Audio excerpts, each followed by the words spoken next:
Buenas noches y bienvenidos a la edición central de Noticias Caracol. En la Catedral Primada de Colombia se realizaron esta mañana las exequias del ex vicepresidente Germán Vargas Lleras.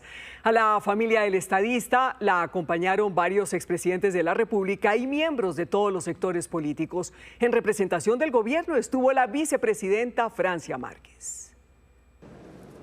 Con su partida, Germán Vargas Lleras logró esto: que la Catedral Primada, la iglesia de mayor relevancia en el país, rebosara su aforo con una gran reunión de distintos, especialmente políticamente. En primera fila estuvieron los expresidentes César Gaviria, Ernesto Samper, Iván Duque y Álvaro Uribe Vélez. He venido a participar de este homenaje al doctor Vargas Lleras, un combatiente ejemplar de la democracia, una verticalidad ejemplar. ¿Cuánta falta hace, más en este momento difícil de Colombia, un momento de tanto riesgo? En mi caso, cualquier desacuerdo coyuntural es pequeño frente al significado democrático y de lucha del doctor Vargas Lleras. El expresidente Juan Manuel Santos envió en su representación a sus hijos Esteban y María Antonia, y detrás de ellos estaba gran parte del país político, los amigos y familiares del ex vicepresidente. Mirad qué amor nos ha tenido el Padre para llamarnos hijos de Dios. Y al frente, en el ala izquierda de la catedral, la única representante del gobierno, la vicepresidenta Francia Márquez, que estuvo presente toda la ceremonia y luego le dio este abrazo a Clemencia, única hija de Vargas Lleras. La ceremonia exequial fue presidida por el cardenal emérito Rubén Salazar, cercano al hombre político, pero también al hombre de las 10 vidas, que enfrentó numerosas dificultades. Germán fue consciente de que todas sus capacidades desplegadas para el servicio de Colombia, toda su entrega generosa, todo su servicio al país eran un don de Dios, que lo había hecho instrumento de bien y de transformación en la construcción de una nación más justa, más fraterna, más solidaria, de una nación en paz. Y estas palabras fueron acompañadas luego por las notas de El Guerrero, la canción asociada a su vida de lucha.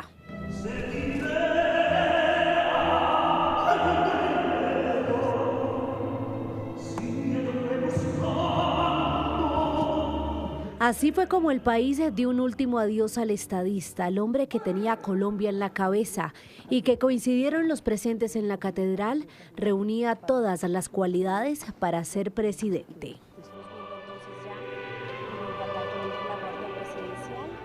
Antes de finalizar la cámara ardiente en el Palacio de San Carlos, Clemencia, la única hija de Germán Vargas Lleras, habló con Noticias Caracol en vivo. Recordó el legado de su padre, su sueño de ser presidente de Colombia y sus grandes batallas políticas durante 4 décadas de vida pública. Gobernarán naciones, someterán pueblos y el Señor reinará sobre ellos eternamente. Con la lectura del libro de la sabiduría, Clemencia Vargas le dio el último adiós a su padre Germán Vargas Lleras.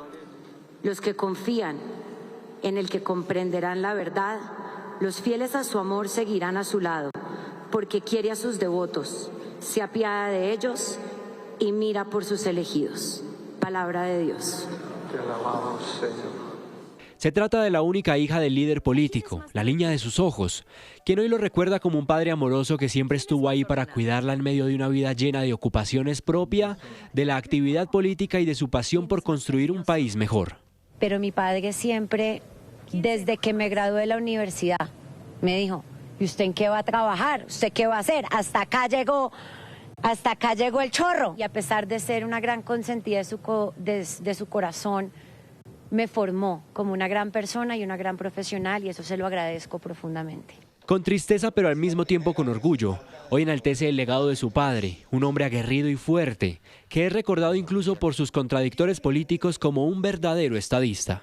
No solamente la cantidad de acueductos, aeropuertos, carreteras, viviendas que le devolvieron la dignidad a muchas familias, y como el gran ejecutor que fue, deja una huella más allá del poder, sino como ser humano, como el gran padre, el gran abuelo, el gran amigo de sus amigos, que fue y que para siempre lo recordaremos.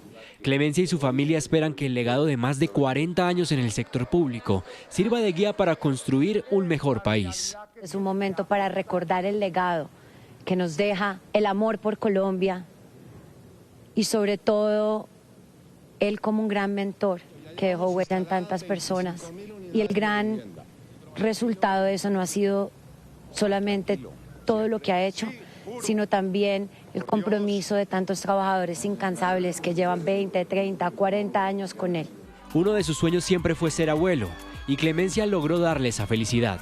Alguien me decía que el último año tal vez fue el más feliz para Germán Vargas Lleras porque él quiso ser abuelo y usted le dio esa alegría. El más feliz y el más duro. Ocupó todos los cargos públicos más importantes de ese país. Le faltó la presidencia y la gente lo lamenta.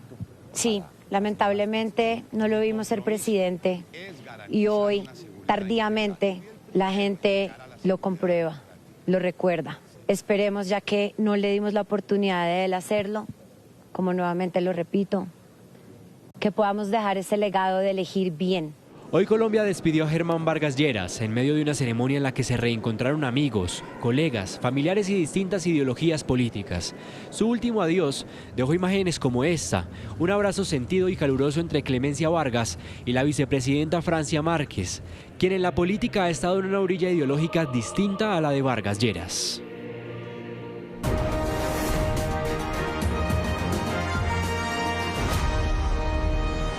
Colombia decide 2026. Faltan en este momento 19 días, 12 horas, 50 minutos y los segundos que corren para que se abran las urnas el domingo 31 de mayo para decidir quién será el próximo presidente de Colombia o qué candidatos pasarán a la segunda vuelta. Bueno, Malú, hoy empiezo yo preguntándole a usted en este radar porque tuvo una conversación muy sentida con quien produjo la noticia política del día, María Claudia Tarazona. Sí, señora, pues precisamente como lo dice María Camila, en una conversación y una entrevista muy sentida, María Claudia Tarazona anunció oficialmente que se adhiere a la campaña de Paloma Valencia, pero parece que a su suegro no le gustó mucho.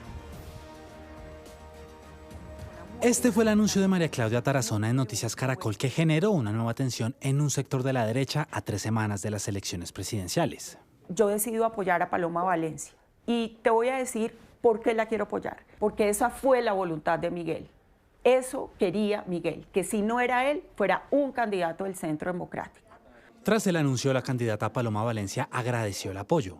Lo recibo con humildad y con enorme responsabilidad, y que sabré honrar las banderas de Miguel, como siempre lo he dicho. Ella, su familia, su equipo, sus amigos, ya tienen un lugar ganado en esta campaña y nada tenían que hacer para tener también un lugar en nuestro gobierno. Sin embargo, Miguel Uribe Londoño, padre de Miguel Uribe Turbay y quien decidió ser candidato tras su asesinato, dijo que María Claudia estaría siendo instrumentalizada. Y lo que buscan es tratar de usar el nombre de Miguel, y el nombre de Miguel no lo puede usar Álvaro Uribe, no lo puede usar Paloma, porque Paloma maltrató a Miguel. Paloma nunca quiso a Miguel. Que María Claudia no puede entregar las banderas de Miguel Uribe porque es que ya no las tiene.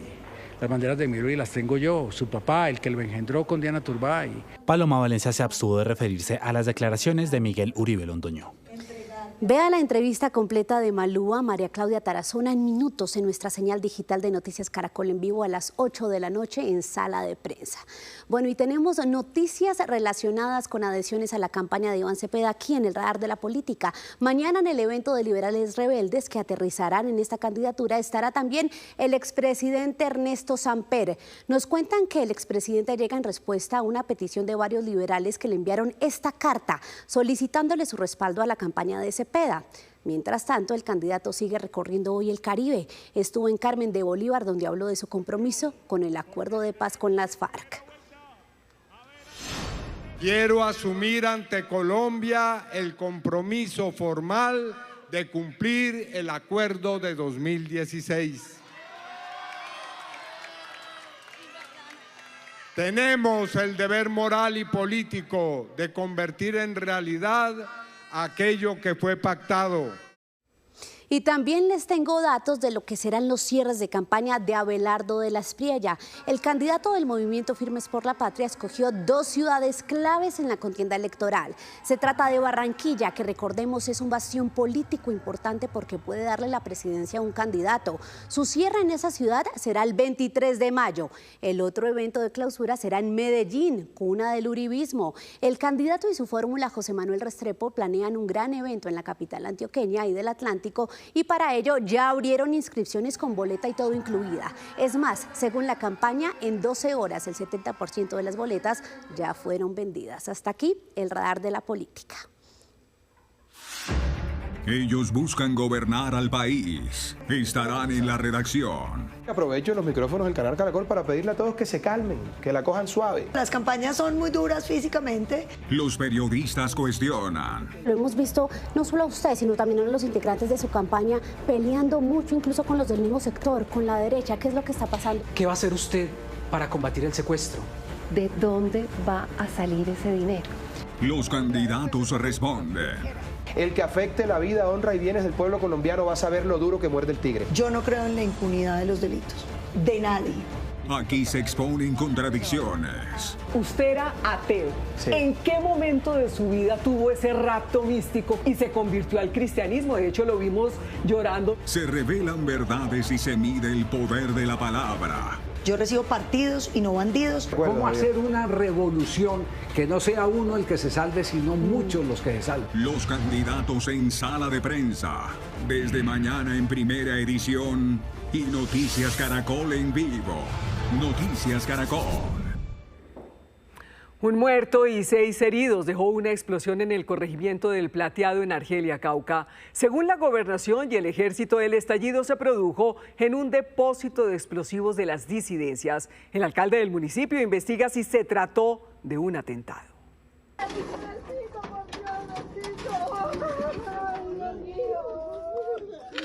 Minutos antes de las 8 de la mañana, se registró una fuerte explosión en el sector de la hacienda Corregimiento del Plateado en Argelia, Cauca.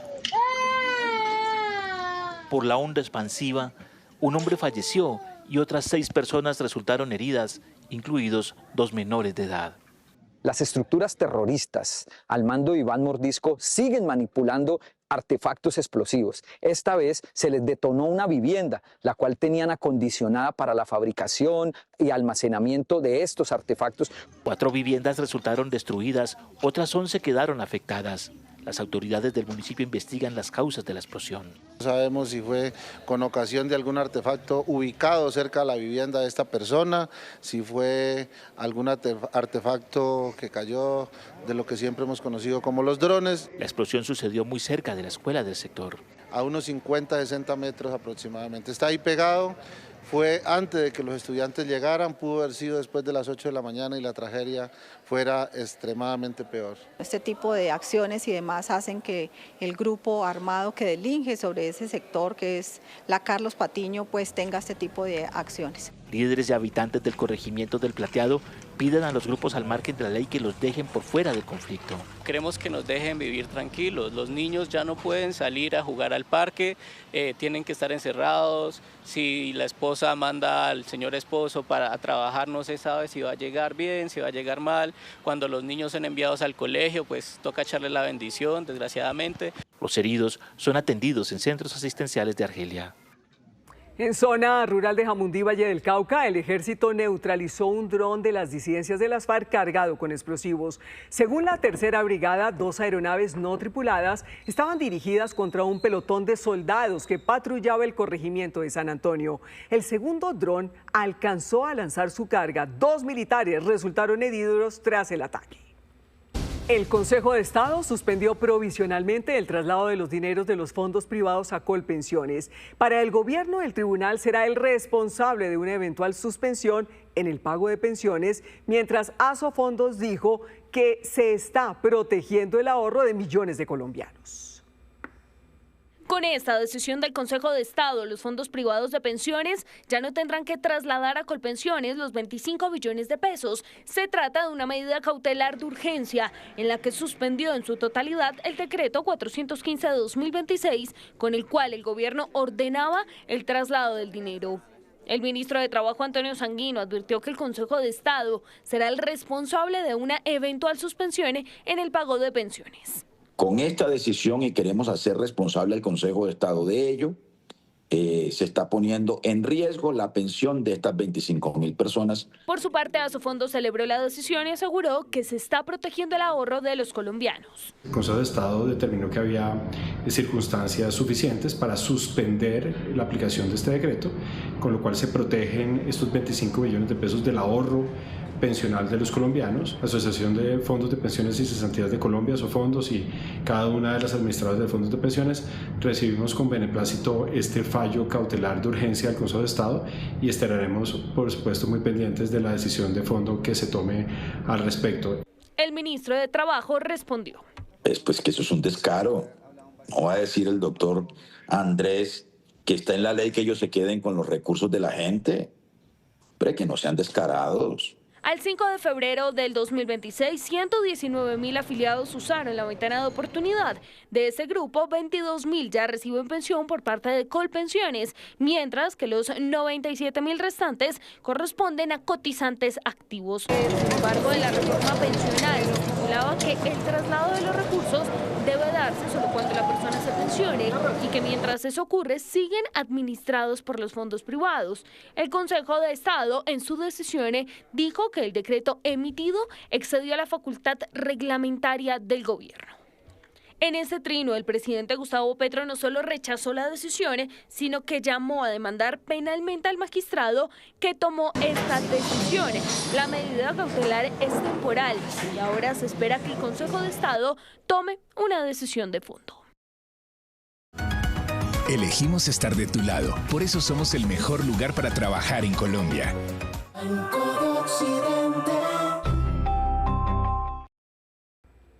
Y en los indicadores económicos, noticia importante sobre el transporte aéreo de pasajeros. Víctor. Malú, buenas noches. Y es que la aerolínea Qatar Airways anunció que aterrizará en Colombia a partir del 22 de julio. Tendrá 2 frecuencias semanales a través de la siguiente ruta: Doha-Bogotá, Bogotá-Caracas, Venezuela, Caracas-Doha.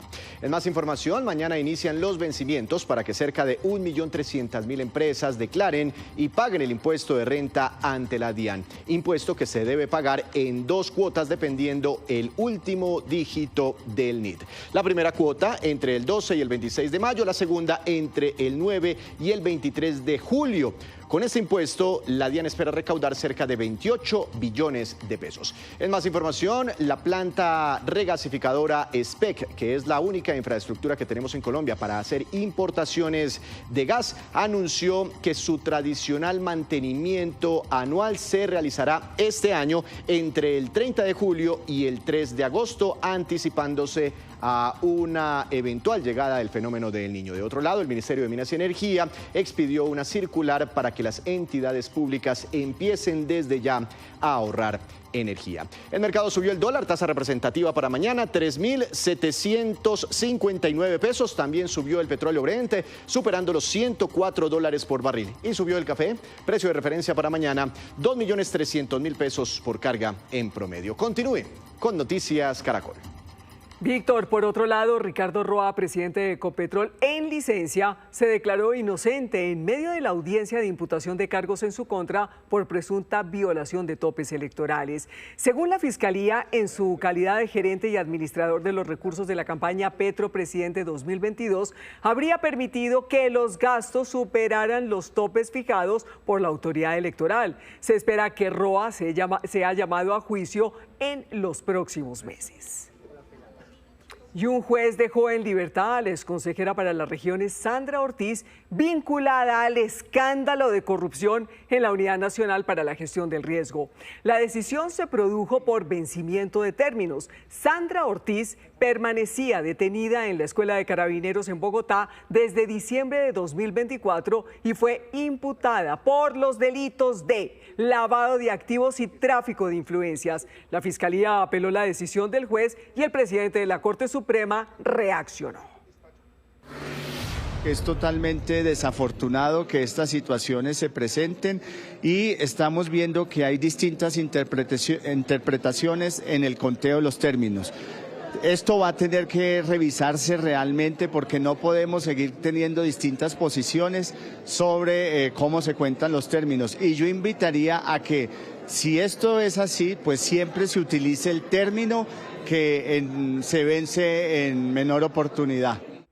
La Superintendencia de Salud impuso una medida cautelar a la clínica Juan N. Corpas de Bogotá tras evidenciar fallas que comprometerían la seguridad de los pacientes y la prestación de los servicios. Durante una auditoría, la Superintendencia encontró problemas en el almacenamiento de medicamentos, historias clínicas incompletas y retrasos en pagos al personal médico. Por su parte, la clínica aseguró que ha venido trabajando de manera permanente para implementar acciones que permitan superar las dificultades derivadas de la crisis estructural del sistema.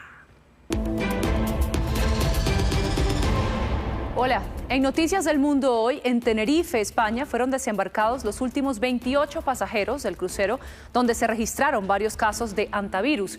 Ahora el buque navega rumbo a Países Bajos con su tripulación. Una extenuante pero exitosa evacuación de las personas que quedaban dentro del crucero MV Ondius se llevó a cabo desde el puerto español de Granadilla en Tenerife hasta sus países de origen.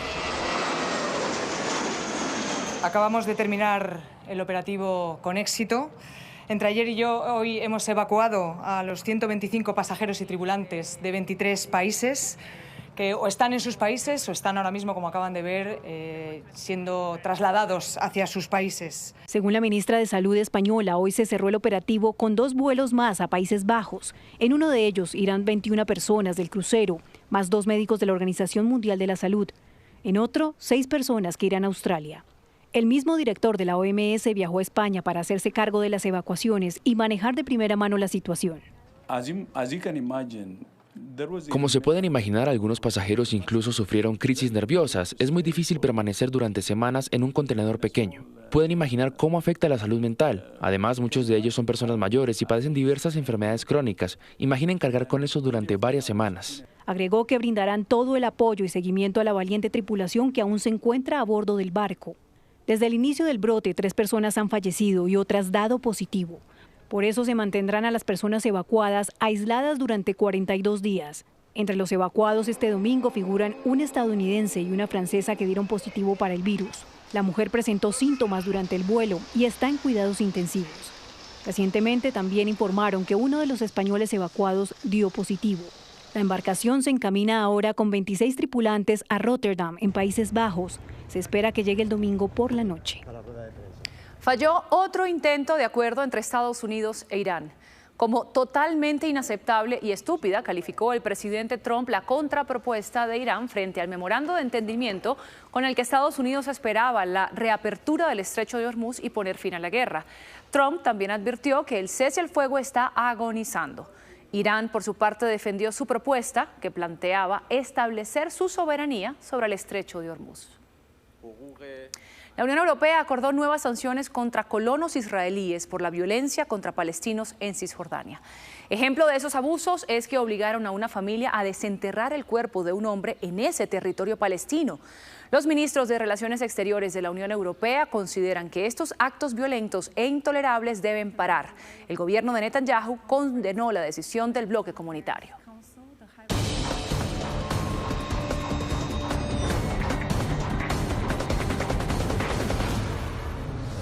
Buenas noches y bienvenidos al Código Caracol.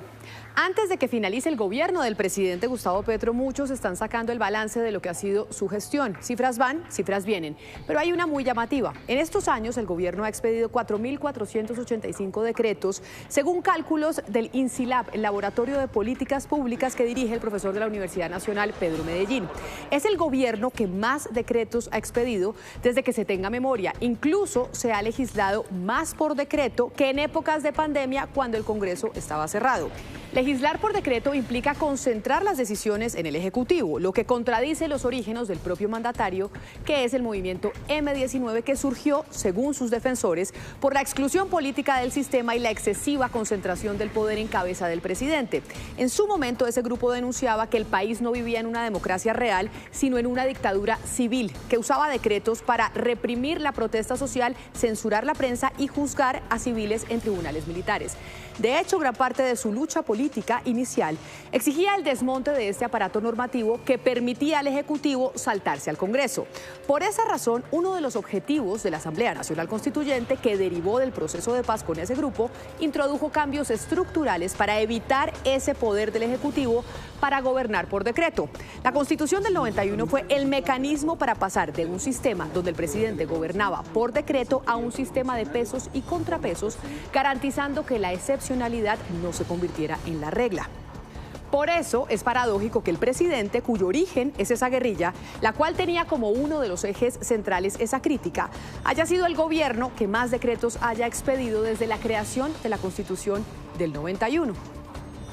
Y es que en un extenso trino sobre la decisión del Consejo de Estado de suspender precisamente el decreto del gobierno que obliga a los fondos privados de pensiones a trasladar 5 billones de pesos a Colpensiones para pagar las pensiones de quienes ya cumplieron con su tiempo y se trasladaron a la entidad pública, el presidente Gustavo Petro se refirió a quienes presentaron la demanda. Criticó la demanda y dijo: aquí decide el pueblo y no los abogados genuflexos a banqueros. Es Bolívar y su espada la que brilla.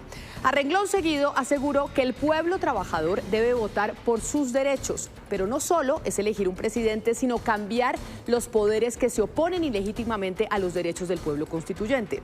Para muchos, esta parte del trino tenía un mensaje cifrado. ¿A qué abogados llamó genuflexos a banqueros? ¿A quién se refería? Pues el 23 de abril, la campaña de Abelardo de la Espriella hizo público que el abogado y hoy candidato presidencial está dentro de los demandantes ante el Consejo de Estado que buscaba frenar este traslado de dinero. El problema real con todo esto es que el ministro de Trabajo, Antonio Sanguino, después de conocida la decisión, dijo que el Consejo de Estado será el responsable de una eventual suspensión en el pago de pensiones ya consolidadas, porque no entienden cómo esta suspensión se extienda a personas cuyo derecho pensional ya fue reconocido y hoy es asumido por el Estado. Según lo dicho por Sanguino, el gobierno responsabiliza también entonces al candidato de la Espriella en caso de que no se pueda hacer ese desembolso para pagar las pensiones de quienes ya tienen el derecho y fueron reconocidos por Colpensiones, si leemos a fondo el trino del presidente Gustavo Petro. Hasta aquí el Código Caracol. A ustedes una muy feliz noche. Y así terminan las noticias. Nos vemos a las 11 de la noche en Última Edición. Ya viene a otro nivel. Esto es Noticias Caracol. Primero la gente. Buenas noches.